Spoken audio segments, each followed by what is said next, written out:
SSC పరీక్షలకు ఇచ్చేసినటువంటి విద్యార్థులందరికీ శుభాకాంక్షలు.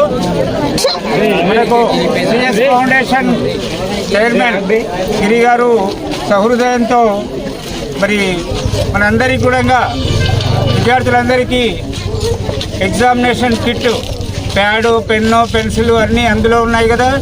అవి వాటితో పాటు మనకు కూల్ వాటర్ కూడా అందజేస్తున్నారు. మరి వారి హృదయానికి, వారి సహృదయానికి మనమందరం కూడా ధన్యవాదాలు తెలియాల్సిన అవసరం కూడా ఉంది. మరి ప్రశాంతంగా మీరందరూ కూడా ఆ చల్లని నీళ్ళు తాగి పరీక్షల్లో అందరూ కూడా ఉత్తీర్ణులు కావాలని చెప్పేసి ఆశిస్తున్నాం. అందరికీ సిఎస్ ఫౌండేషన్ అండ్ ఎడ్యుకేషన్ తరఫున మండల విద్యాశాఖ అధికారిగా మీకు అందరికీ కూడా ఆల్ ది బెస్ట్. అందరికీ ఆల్ ది బెస్ట్.